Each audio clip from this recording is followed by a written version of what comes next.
حضرت ایوب کا صبر۔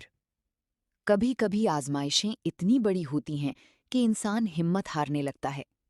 ایسے وقت میں حضرت ایوب کی زندگی ہمارے لیے بہترین مثال ہے۔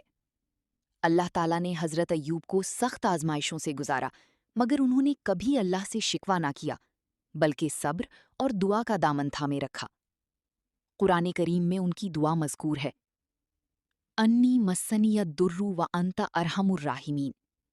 ترجمہ: مجھے تکلیف پہنچ گئی ہے اور تو سب رحم کرنے والوں سے بڑھ کر رحم کرنے والا ہے۔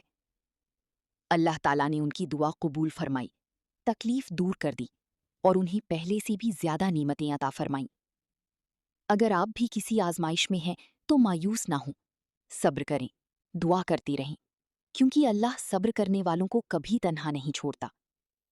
اللہ تعالیٰ ہمیں صبر، استقامت اور اپنی رحمت نصیب فرمائے۔